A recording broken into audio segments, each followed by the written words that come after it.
the life cycle of a building is that it is, 80% of it is during when it's being occupied and utilized. The rest of it is during design and construction phase. Welcome to the Bold Brand Show. If you're in the AEC industry and want to grow your firm, we're sharing exactly how bold and innovative firms win more. The sad truth is, most firms that are struggling in the AEC industry are still doing things the way we've always done them. But this show is about finding a better way.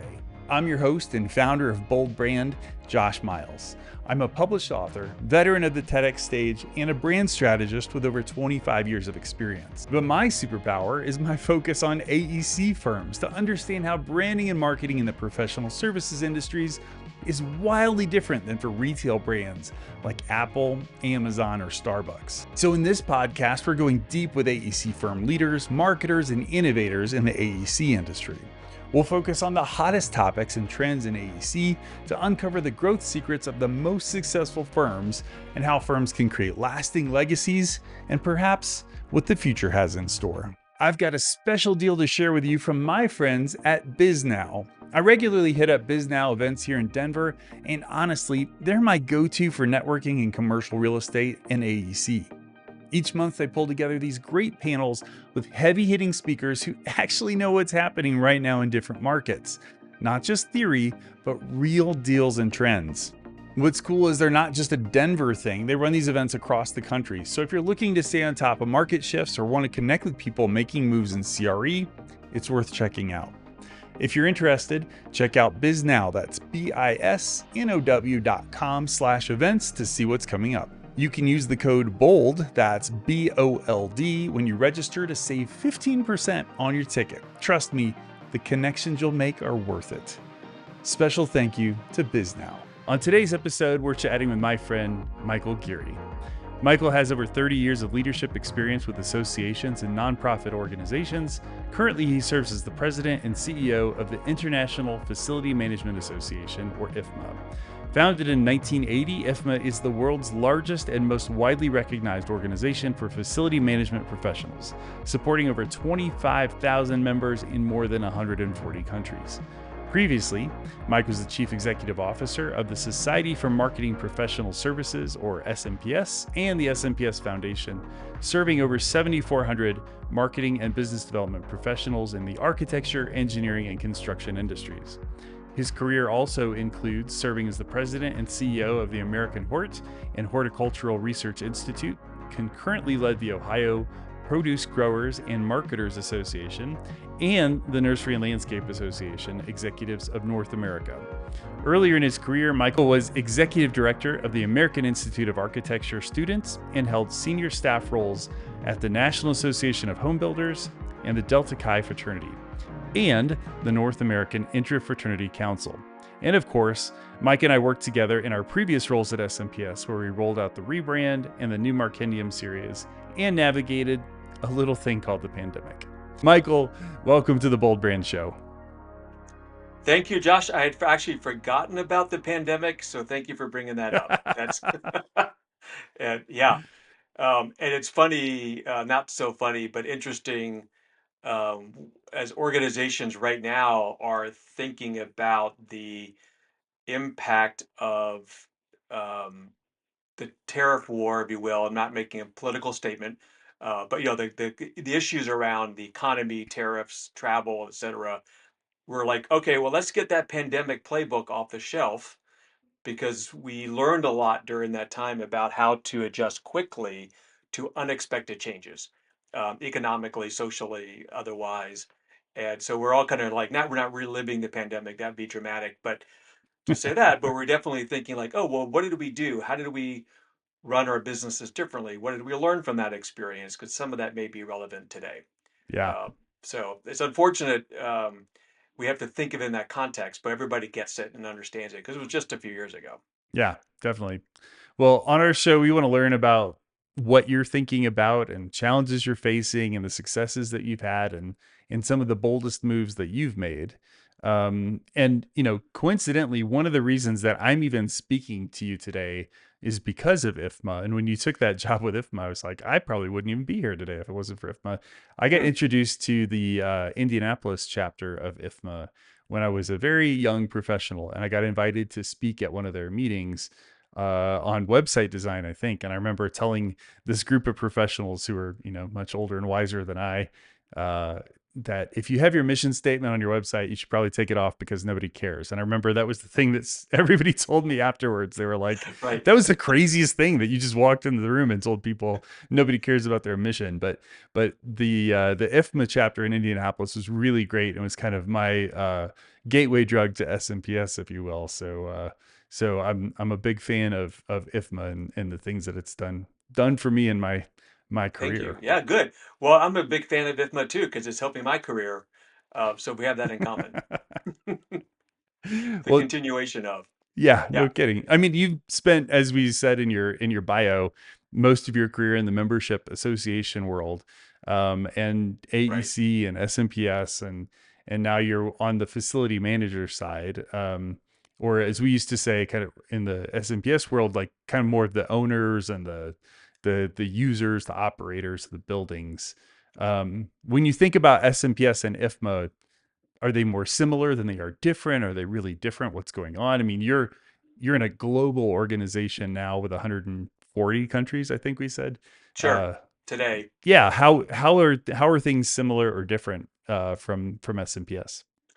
How long is this podcast? Because I think there's a lot to cover, Josh, to answer that succinctly, which is I have a hard time doing that anyway. But I think so. The commonality is we're a membership organization, and we're serving people who are committed to some profession, to a career, to profession, to growing a business, to taking care of society, their communities, the world. You can make it small, you can make it large. So that's the commonality, right? What we're trying to do as organizations is to connect people in a similar profession or a profession with similar tasks, jobs, responsibilities, so they can learn from each other, and then also assist them with advancing or moving forward, expanding. Pick the word that helps this career profession grow. Understanding like the technology, the opportunities, working with governments, working with community organizations, so that they are doing a better job of meeting the needs of their communities or meeting the needs of their clients. So, IFMA is not unusual in that respect. But though it might be global, we are local everywhere where IFMA is. So whether or not we are a chapter in Ghana or a chapter in Singapore or a chapter in Indianapolis, they all have the same purpose and mission. It doesn't matter where they are. They take this global structure, organization, and all of its products and services, but really deliver it locally. And so every organization is like that, whether they're just a little organization in one community or they're a global organization. It's about helping people. The difference is really would just be scale, I guess. Like any business, you have in the built environment, you have small AEC firms who just specialize on a very specific type of building or in one city. And then there are, of course, global architecture, engineering, construction firms. They're all doing the same thing, it's just the scale's different. That's all. I mean, it's ultimately still people trying to serve other people and help them make their lives better, make the world better as well.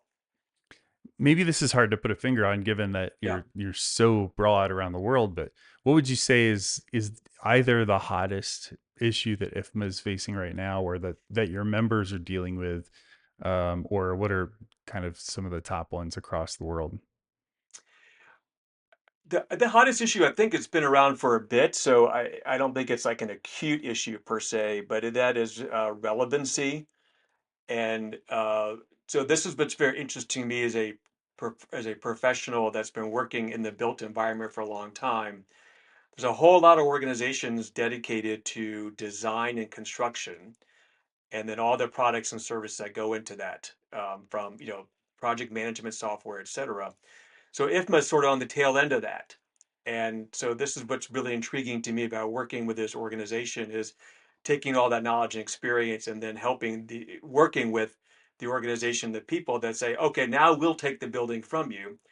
The life cycle of a building is that it is 80% of it is during when it's being occupied and utilized. The rest of it Hmm. is during the design and construction phase. This is true, I think, when you sit in the seat, when you're in the non-owner seat, is people making sure that people understand what you do is important and why it's relevant to them, what to their business. And so among the hot topics would be ensuring that facility managers are positioned correctly for success to help their owners be successful, and having people understand what that looks like and what the opportunity is, that these jobs are um, relevant and necessary. In fact, in some governments around the world, they identify facility management as a requirement, if you will, for, if they were to make any changes, that, if facility managers sort of the last ones out the door, they are necessary to the success of that entity. And same thing with many corporations. Their job is to protect the assets, and so the hot topic is making sure and continuing to ensure the relevancy and validity of the profession. With that, and it's hard to really, I'm not going to necessarily say it's sort of multiple things, is the ongoing issue around sustainability, resiliency, et cetera. So one of the things we're working on right now and really kind of starting to organize conversations around is the circular economy. That is, buildings are refreshing, furniture, equipment, whatever it might be, that it's just not going off to the landfill, but that Hmm. it can be reused somewhere else. In fact, there are companies dedicated to refurbishing office equipment, for example. So that's never going away. Like, it's just what's our role in ensuring that there's sustainability and resiliency, and it's more than just it's also contributing to concerns about energy efficiency, and but that comes down to the bottom line is the bottom line for owners, that ensure that they're being financially sustainable and resilient as well. And what is the role of facility management in supporting all of that? Um, the other issue, I think, is just social equity. We're committed to ensuring that the right people are being hired into companies, and there's opportunities for all. And while there's different ways to approach that around the world, we are around the world, and so we think about that differently and what it means culturally in different parts of the world. How do we help people advance and get opportunities into their careers, or for their careers and for their families? So, as an example, we may take for granted here in the United States that you work for a company, they're going to pay for your professional development. You want a credential, you Hmm. want to be a certified facility manager, your employer will probably pay for that. They'll support you getting the books and going to a conference. Well, that's not universally true. We have members in other parts of the world that they have to pay for that themselves, and they've realized how that's important to them. So there's a different approach and attitude by employers globally about how to support the development of people, and that's what I mean by equity. Is that how do we make it possible for people who are in this profession to succeed, and what do we do as an organization to facilitate that? So is that part of the pitch of why join IFMA, why to be a member, who should be the member? Like what does that kind of value proposition look like? Yeah, well, we offer, the value proposition includes a couple of things, but that is one of them for sure. Is that we have different pricing for membership around the world, so we ensure that there's a entry level is accessible for everyone in their context. Other people and other things people care about, I should say, is that they are contributing to some global good or some community good. They're very excited about design, they're excited about construction, so we want to make sure they're being exposed to that as well. So the value proposition is we will support you and we'll figure out how to make that happen, to say kind of simplistic in a simple way. And so what that means here in the States versus what it means in Europe and what it means in Africa or in the Middle East, we flex to that to support individuals there. We know you and I both enjoy nerding out on techie stuff and Correct. technology and Right. all the new things. Anything exciting sort of in the technology side of the world that applies to IFMA and your membership?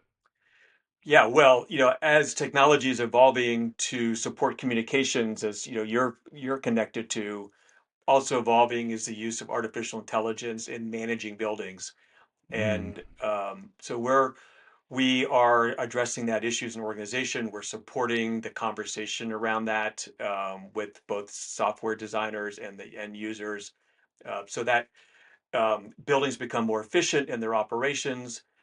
It's not about having less people, it's about making sure we have the right people doing the right things. And so there are some things that can be done by technology, by artificial intelligence, crunching the numbers, analyzing energy efficiency, analyzing space usage. That can be done more quickly and be done more efficiently. But there still needs to be a person to interpret that information and then activate on it and make a change. So AI for sure, while the general person and uh, uses it and thinks about, okay, I'm going to help me write an email message or help me write a blog, if you will.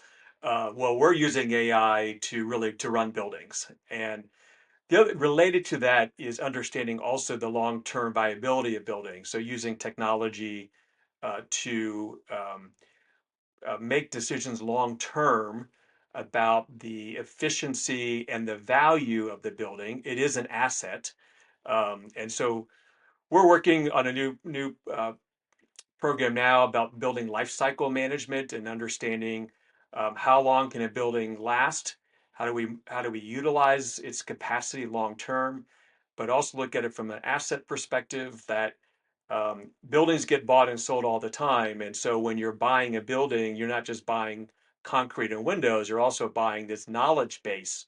And that's a Mm. technology evolution as well, is being able to create a knowledge base for each building that is considered an asset to it as well. So it goes along with the keys to the next owner. That's that's a really interesting take that I wouldn't have thought of, there being a knowledge base for the building. What would be some of the things that are included in that in a given facility? Well, e- everything to say simply, right? All the things. Energy usage, the equipment, life, the age of equipment, things that may just, you're not going to just have it on a piece of paper. Well, it's like you buy a used car from a guy who's really taking care of it, and he pulls out his binder of all the oil changes, and every time you get it Right. waxed, and every time you get the Yeah. yeah. Instead of getting the binder, you're going to get all the facets of what works. There's so many components in a building, from lighting, elevators, doorways, security systems, et cetera, that it's impossible to have all that in a three-ring binder. And so that's the kind of information that technology, that software is collecting, and having the life cycle of it, the life history of it, so you understand and can use to make decisions later. So what are assets are need to going to be retired and at some point, so you can plan for that, for capital planning. Okay, this elevator has been there for 5 years, has had these issues. Well, now you can have that centralized, and that's what's evolving, is have all that centralized, so that a new owner or even the current owner understands, okay, well, in 10 years now, you own your home, you live in it, and you're like, oh, I just put the roof on, so I know I've got 20, 30 years. It's just kind of a good guess, right? You can't guess at a larger office building or an automobile manufacturing plant. Lots of institutions, governments, universities, healthcare need to plan for decades out, and they need that information to make good capital planning decisions. One of the issues that we see a lot in the professional services world, especially, is kind of this generational conversation about, the different generations coming to the workforce, but then also the generational kind of hand me down of ownership of the firms themselves. I'm curious, like how the generational issues are specifically impacting your world. Well, I don't think it's as well. Yeah, I would say that some of that exists for sure, right? It depends on the size of companies. So meaning people who own companies, own buildings are not necessarily the management. Often owners hire management companies, and those can be very small, or sort of regional or city based. And then of course there are global companies that handle Coca-Cola manufacturing plants around the world, or a certain sector, certain part of the world they may manage Coca-Cola's plants on behalf of Coca-Cola owners. So the generational things and ownership are not, I don't think, are the same necessarily as you would find among engineering, architecture, and construction firms, because often those start with a person who says, "Oh, I want to be an architect. I'm going to start a practice." They get a partner, they get another partner, they grow a business. Same thing, people, like yourself in marketing, consulting services. You start off as your own, and then you grow your book of business, and over time, you need more people. And so Hmm. the ownership structure builds differently. Not that it doesn't exist, but the scale can be different in design and construction. It might be in the facility management. Um, but what is happening generationally, which is I think is consistent with everybody else, is people are entering this industry, and then where are the career opportunities for them? And they work Hmm. differently too than older generations. What can they do from their homes versus having to be in the building every day? So they're, let's say, an office building. If the occupants there are not working in the building necessarily, does everyone who's involved with facility management need to be in the building to do their jobs?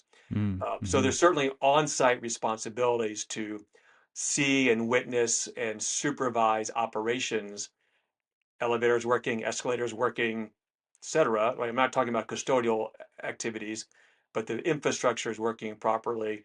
But there are things you can do from your laptop anywhere in the world. Sure. So we have members in our organization that work maybe sort of based in city somewhere, some country, but working in another country temporarily or longer term because they can access all the technology and information from where they are. So there's the generational opportunities I think are very similar, other than perhaps the ownership structures. It's probably a naive thought on my part, but in my head, a facility manager is boots on the ground, literally, that they are physically at the location. But um, so are there like fractional facility managers who are managing multiple properties, from Tahiti or Sheboygan or wherever they're located? Well, yeah, let's talk about our members of our board, for example. We have a global board of directors who are all over the world, and I know many of them have a large portfolio of businesses or facilities that their company manages. Hmm. So they might be based in Mexico City, but they're not head of facilities just for those buildings in Mexico City for their client. They're looking at their clients' businesses everywhere. So there are people who are boots on the ground for sure, who are making sure things are happening and are there in case of any emergencies, et cetera. But then, so the strategic management doesn't have to be on site. They can be anywhere in the world, literally. Hmm. That's that's really, I don't know why that didn't even cross my mind before, but Sure. Yeah. but it, Facility manager is a very broad term, but what we're talking about is really literally the management and the strategic planning for facilities. And but it does include making sure all of the regular daily operations are occurring also. Light bulbs are being changed and toilets yeah, are working, and there's a custodial staff that's cleaning, there's sure. security on site. But as the Internet of Things evolves, so many of those things don't have to be monitored from the building itself. Is that the IoT Internet of Things thing? Is that an increasing factor in how facilities get managed today? I know that was a very hot topic like pre-pandemic and sort of I feel like I hear less about it today. So I'm just curious how that's impacting your teams as well. Yeah, well, absolutely. That continues. I mean, everything from beverage machines that might be in the Right. cafeteria are connected to internet now, and but also the actual equipment in the buildings. We may think of these little, beverage machine or a lighting system or the shades on a window. or cameras, for example, or you're like, of course they're all connected, but so are also the huge pieces of equipment. The HVAC Mm. systems are all connected now by internet. So the operational technology is evolving, increasing as well, as we understand the opportunities, how to use technology. So it's all being interconnected and working together. That's one of the challenges in the design, construction, and then the handover to the facility managers. And this is what where IFMA is putting some focus as well is, excuse me, is helping to understand, helping design and constructors understand that when you're done, the building is not done. Now the building comes to life. Mm. So that's where facility management comes in. And so we need to be connected early on into the design and construction process so that when you get to actually managing this building, we also have all of that information where that goes into now how we take care of it. And back to the point of transferring that over to the new owner. Um, but there's a disconnect, generally speaking, between the design and construction and the facility management. So, but technology is helping to bridge that gap, Well, and that there are that was software companies literally what working I on that. wanted to ask you next was how what role do facility managers typically play in the design and construction conversation, and should they be involved earlier, or is that kind of a handoff at the end, or like what's that Mhm. right connection? Well, of course, the answer is yes. Yes, they should be involved early on, right? Um, and that's one of our mission is to part of our mission is to be part of that solution, so that the built environment is growing and evolving, where everyone's participating in that process. So yes, it does happen. It doesn't happen. Depends on the company. Currently, the ownership. Some ownership companies have facility managers who participate in that process with the design team, and then others don't. And so they may have directly employed or outsourcing that. Like any industry, there's always opportunity for making things more mo better, as a friend of mine used to say. All right, so we're trying to make things mo better by being much more integrated in the design, construction, and then ultimately the management of that. Well, how could folks in the built environment conversation on the design side are, designers and architects, how could they incorporate the facility managers better into their initial plan or recommendations? Yes, well, Um, the couple of things that sort of selfish, of course, is going to IFMA for solutions, and we have a whole resource library that's available to individuals, professionals to understand the role of facility management and why you should know about this. We're also trying to collaborate with, and have been doing this for years. And again, as always, it's an evolution and a growing opportunity to collaborate with all the other organizations from AIA, the construction managers, construction specification, the HVAC folks. Like there's so many entities, that are around the built environment that we're all trying to collaborate and partner with each other. We are doing that, I should say. We're not trying to. We are doing it and trying to share that knowledge base. But there's so much knowledge. I was thinking about this story the other day to share with you. A lot of people uh, eat at Chick-fil-A, and so if you get a chicken sandwich at Chick-fil-A, or you get a soda, whatever it is, every time you buy something or you ask for something, an employee says, "My pleasure." Hmm. Here you go, my pleasure. They all say, "My pleasure." Yes. Well, that started as um, a request from Chick-fil-A headquarters, and they wanted all their outlets, all their employees to say, "My pleasure." And you would think that's a really simple thing to put into the training, and that would just happen. Like, okay, this is how you make the chicken sandwich, this is how you Right. pour soda, and then when you hand it to someone, you say, "My pleasure." Well, the analysis or the story about this, it actually took a couple years before all of their outlets said, "My pleasure." So think about the knowledge base of design, construction, and management. It's going to take more than a couple years for all of us to say, "My pleasure," Hmm. if you will. And so that is one of the things I'm working on, my peers who are leading other organizations, we talk frequently like, okay, what more can we add into your content or knowledge base? What can you add into our knowledge base? So that over the years, we'll all just get better at this. And when you design a building, you construct it, and then in our case, hand it over to us as like, my pleasure. Here's a building that's been built and designed cooperatively Hmm. for sure.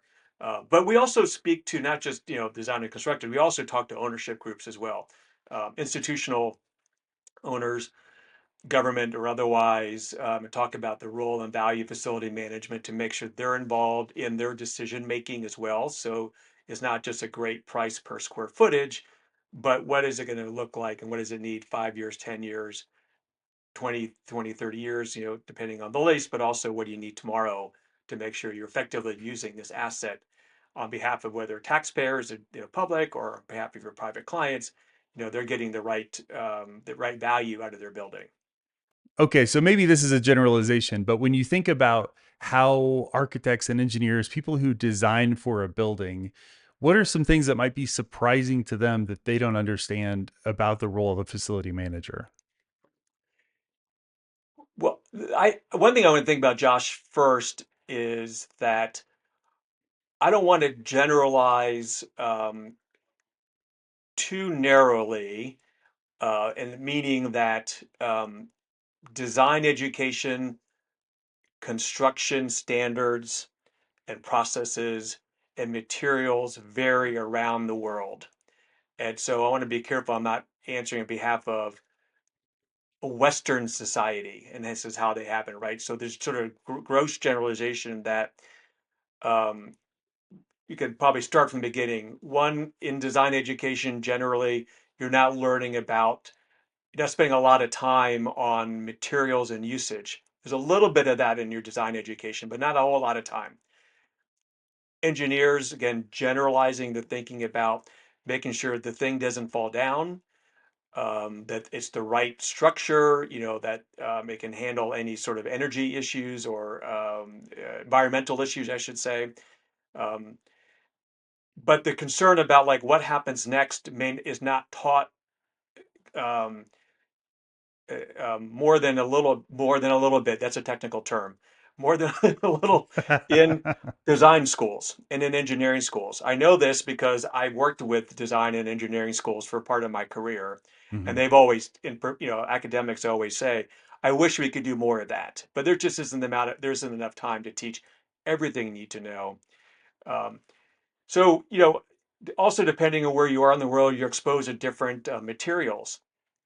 But what you're using for windows and doors and exterior materials, et cetera, vary around the world in their access and affordability. So, but to grossly generalize that the not having the understanding of what now happens the next 10, 20, 30 years for a building, let me flip it to say, if you had the understanding of that, and a more in-depth understanding, therefore you would maybe make different decisions.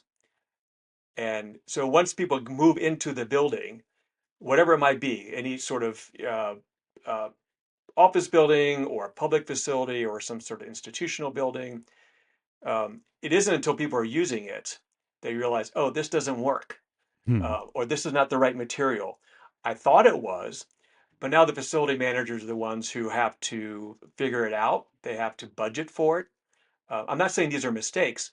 I think it's just that there's just so much to know, the knowledge that it's impossible to transfer all of that from all the different parties who are involved. When you think about, the number of companies involved in designing a building, whether it's um, a gas station, convenience store, or a shopping mall, or you're building a UN relief center somewhere in the world. There's a whole lot of people and companies involved in all that, and I know everyone's just trying to do their best, but that's the whole purpose of a group like IFMA, and the whole purpose of other global organizations is to help bridge that divide. And if we can't teach everybody, what we can do is teach the people who are directly involved in managing those facilities and give them some insight. but that, every piece of knowledge and profession grows over time. So what we're doing today, of course, is way better than it was 5 years ago, 10 years ago, certainly 100 years ago, where there may not have been as big a concern. We've been around for 45 years. That gives you some context of like, Mm-hmm. this is a profession where there's a professional organization that's only 45 years old.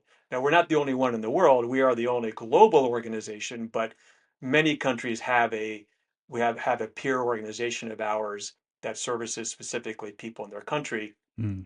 People may belong to both. Often they do.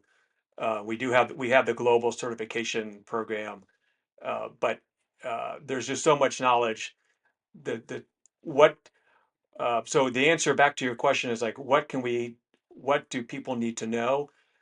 It'd be easy to say everything, but I think in project design and delivery, if we can get in the early days for someone to maybe talk to the facility manager of the owner directly and say, what Mm-hmm. have been the biggest challenges that you had?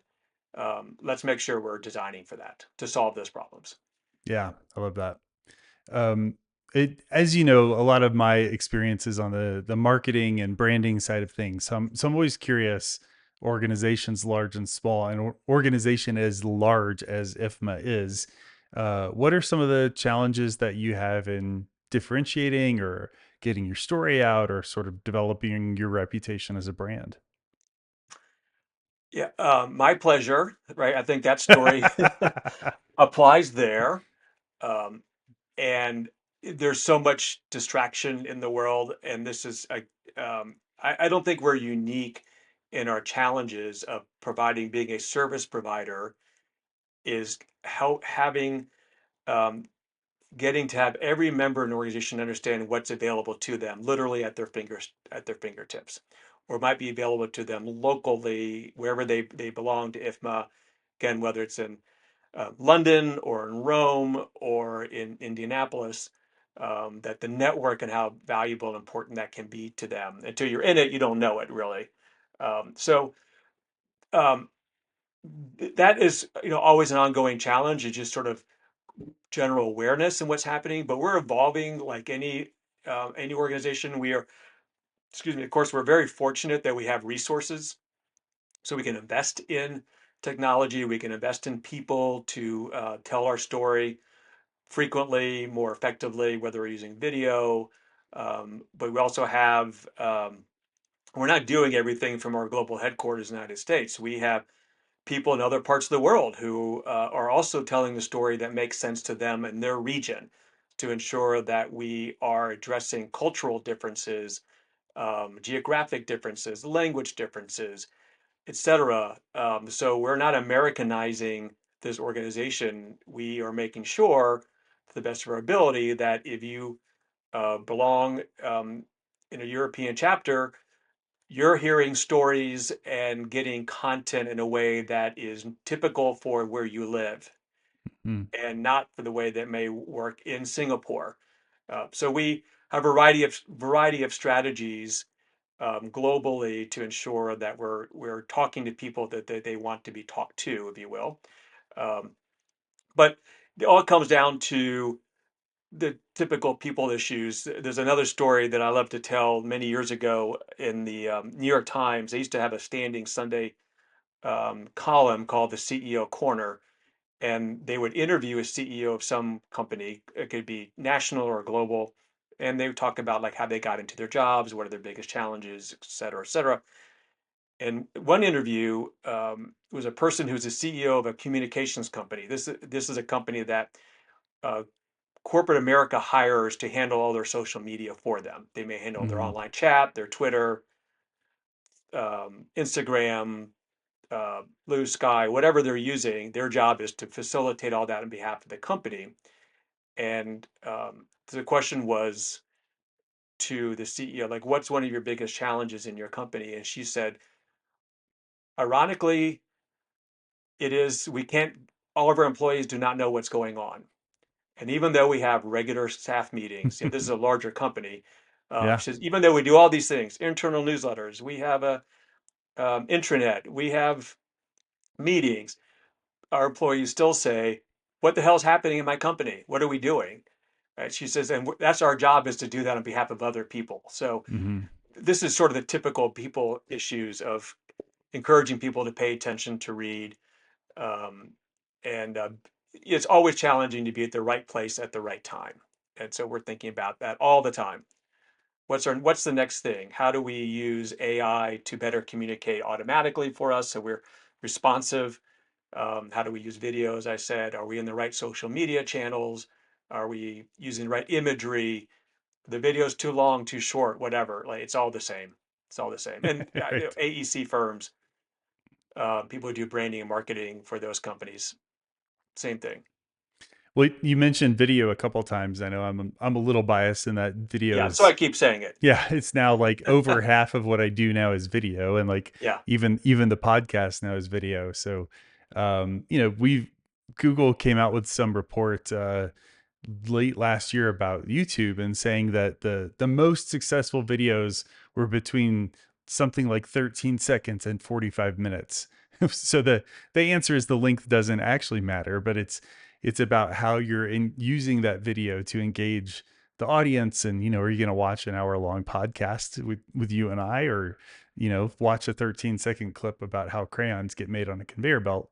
And the answer is yes to all those things if it kind of ticks your Hmm. boxes. But I'm curious specifically in video if there's anything that you've seen be successful with IFMA. I mean, the thing that I always say to my friends and clients is, this is such a know, like, and trust industry, and I don't know of a medium that gets that across better than video does, because it's like a free sample for it's the Chick-fil-A at the mall where you get to try the nugget and then you get the Yes. my pleasure.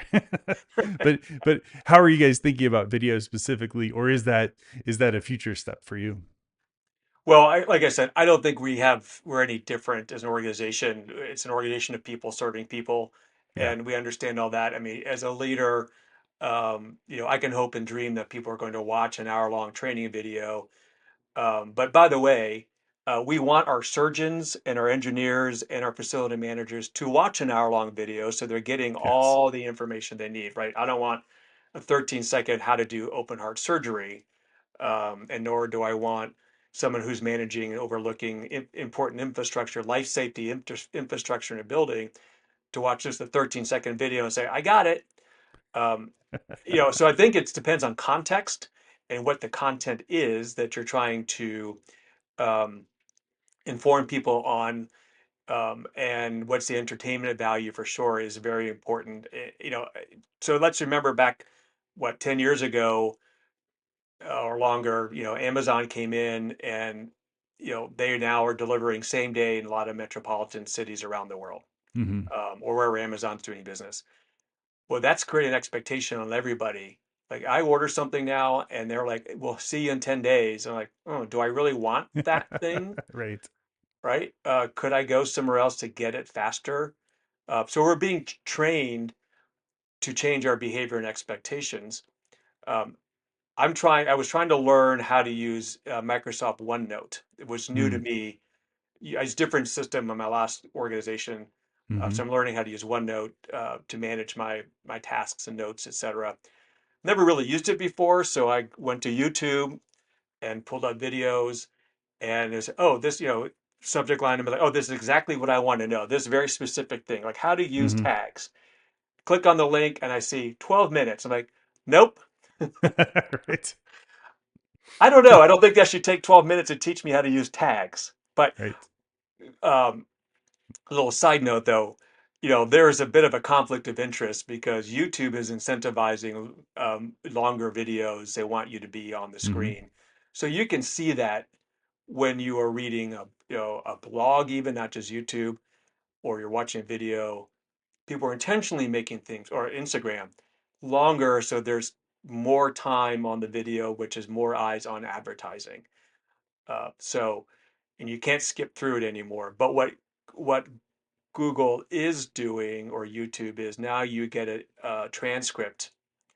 And so I just Mm-hmm. read through the transcript quickly and say, oh, that's what I want to know. Click, it takes me to that part of the video. So uh, we're not there yet to your point, your question, in our training to do that, but we are looking at things about making it easier to translate videos so that our global audience can watch our videos, which are primarily in English, so they can watch it in their language. They can choose it. That's a very expensive and long-term proposition, but that's something we're going to have to work. We are working on. Um, but back to my earlier point, it depends on what the content is. So some things are just you have to take time to read it or watch it, and some Hmm. things you can get done in a quick snippet. But that also, I think, expresses or kind of built into that is a value of why you should go to in-person events, because you can get information more quickly sitting in the room and do follow-up as well that you're not going to get online. So you need both. Um, history, many years ago, this is my last story of the past. Uh, I've been in this business a long time. 25 years ago, or maybe longer, when satellite technology became affordable, many of you may remember Kinko's. Remember, Kinko's is where you Hmm. went to get things photocopied. And Kinko's is now, I think, was bought by FedEx, is now FedEx Office. But back in the day, satellite technology was becoming a thing, and Kinko set up satellite studios in their retail outlets. So you could go to a Kinko studio and connect by satellite to another Kinko studio where your colleagues would be having meetings. You'd have a meeting over satellite. This is before internet. Hmm. And everybody thought, oh my God, that's the end of conferences. Why would you ever get on a plane anymore? You could just go down to your neighborhood Kinkos, or you could go down to the local community college. They were also doing the same thing. They were creating studios for satellite Hmm. studios as a profit generating activity for the colleges. They're like, that's it. We're never going to conferences again. Guess what? We're still going to conferences. We still have a social need to be together. So technology will not erase that, fortunately. Now, pandemics will get in the way, but as soon as we could get back in the room together, we all got back in the room together. So we need video, we need in person.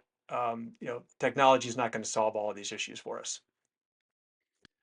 So one of the things I remember you saying it even early days at SMPS is, having worked with all these other associations, you're like, I know it's a totally different association. We've got different goals, but there are so many similarities in how you work with a board and work with the membership and how decisions get made and things like that. Yep. So I'm curious, coming to IFMA, kind of what some of your, even though you promised not to tell another historical story, I'm Okay. asking you another historical question here. So Yeah. you get a free pass.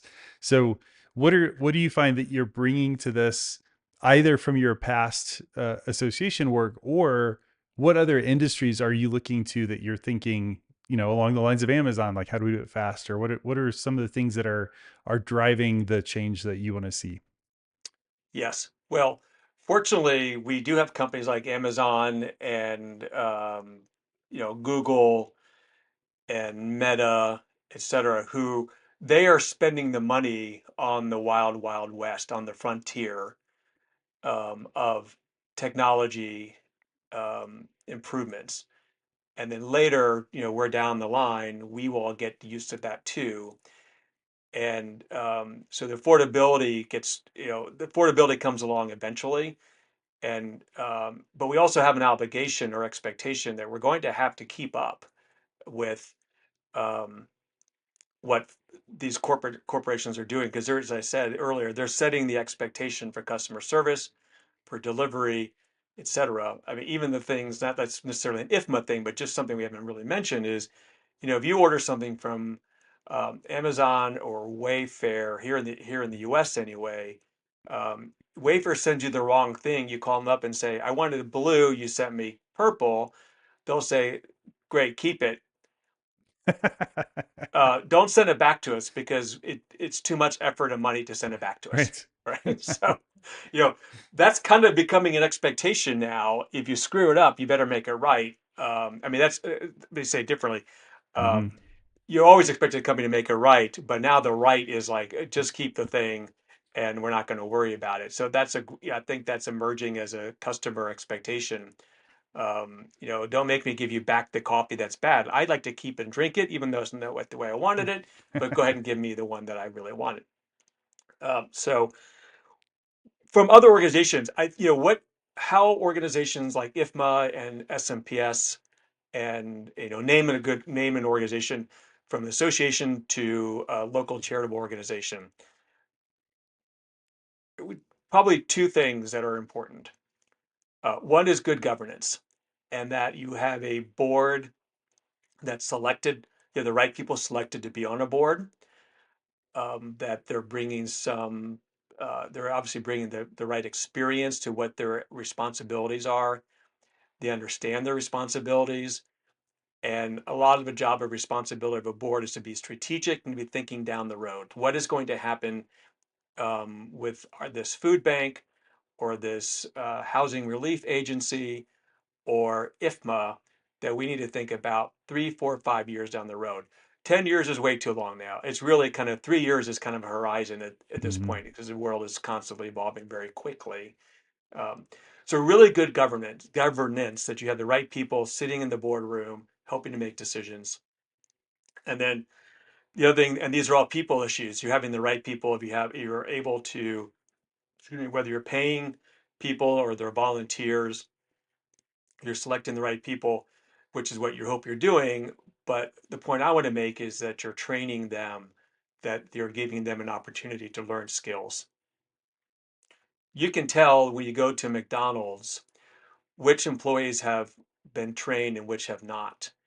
What Mm-hmm. you can see a difference between, and I worked at McDonald's a long time ago as a shift manager. Um, in my store where I worked, you did not go on the front line unless you were trained, Mm-hmm. period.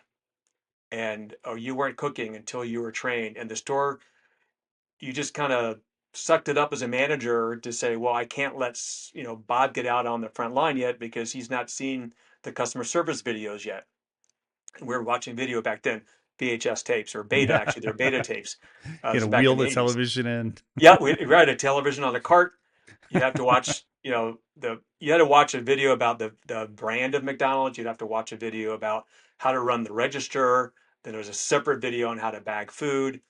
There's a lot of training that went into before you were allowed to be on the front line. Um, and since I know that, and now that your listeners know this, you can figure out like which store at McDonald's is taking the time to train people. Mm-hmm. And so that is the people issue in any organization, that you're training your people, you're coaching them, you're managing, you're supervising, whatever it is, so that they can be successful. So that's, to your question, what do I bring into IFMA is I've been fortunate to work in organizations that had good, strong cultures around that. Cultures I also could impact and affect to ensure that we were selecting and then preparing people for success. And fortunately, IFMA has the same attitude, and that's something we'll continue on. I have three words that I use with our team all the time, things that are my priorities, which are people, culture, and growth. And they all go together, like personal growth, organizational growth. People and culture affects people, growth. It's all interconnected. Um, and if you think about it again, if you can visit different retailers wherever you are in the world, based on whatever the culture is in that country, it's going to differ. But you can tell if people are taking the time to talk about culture and growth and people issues with their employees. Um, Starbucks, I think, is a good model that you can tell everyone's been trained. They are not taking your order unless they have had some training, and Mm-hmm. therefore they're going to get it right most of the time. And so that's, I think, an important lesson. um, I always make sure that there's a budget for professional development when I'm in the process of being recruited to be a CEO. There's something I talk Mm-hmm. about with the recruitment committee is ensuring that there will be resources available to the team for their professional development.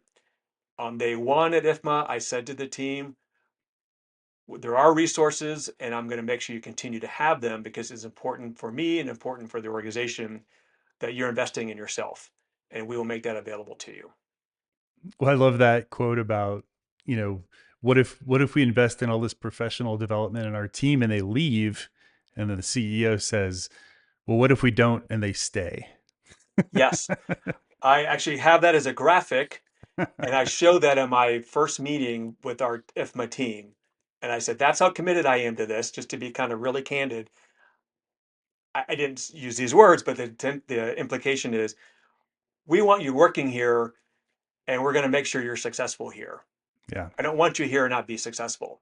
Hmm. And I want you to know that we got your back and we'll take care of you and in all the ways that we can take care of you. That is the people issue. And Josh, you and I may remember back when we were working together at SMPS during the pandemic, we identified those priorities. We reinforced those priorities at that time. Hmm. I remember you and I talked about this. You were the CMO and some of our other executive staff. And we said, our priority is to take care of the people, both our employees and our members, the best of our ability that we could do that. And if we do that well, then we'll be taking care of the organization. And these are not profound things. We just have to say it over and over and over again so we can forget it. Barnes and Noble is full of books, but it's pretty simple stuff. Just focus on the people, and everything else will happen. Yeah. So simple. It sounds profound. I Right. think that's probably a good place to leave it. Tell our listeners where they can find more about you and IFMA. Well, you might be surprised to learn that our URL is ifma.org, ifma.org. And there you can learn about all the things that we're doing, access our resources, learn about our membership opportunities, our things that we care about. They're all on that website as well. So that's where you'll find me, find IFMA. And then you can find me, of course, on LinkedIn. It's just Michael Geary. Just put me in the search bar and you'll find my profile there. Well, Mike, it was great catching up with you over this interview. We'll have to do this in person Yes, next please. time, though. Yeah, I've enjoyed it. Thank you, Josh. We can Yeah, thanks so reconnect. much. Yeah, we'll see you next time. Okay. Thank you for joining us today on the Bold Brand Show. For all of today's show notes and links to our sponsors, head over to boldbrand.show. Be sure to subscribe to our email newsletter where I'll update you on the latest episodes and other exciting things happening at Bold Brand. If you liked today's episode, do me a favor and share this episode with a colleague. Over at boldbrand.show, you can subscribe on Apple Podcasts, Spotify, and everywhere you get your podcasts, including YouTube, where you can watch full versions of each episode and join the conversation by commenting below. The Bold Brand Show is produced by yours truly, Josh Miles, and is a product of Bold Brand LLC, a branding and video agency for AEC firms based in Denver, Colorado. Visit boldbrand.com to learn more, or hit that orange button up top to schedule a time to chat about your branding or video project. Catch us next time where we chat with another bold innovator in the AEC industry. Thanks for listening. We'll see you next time.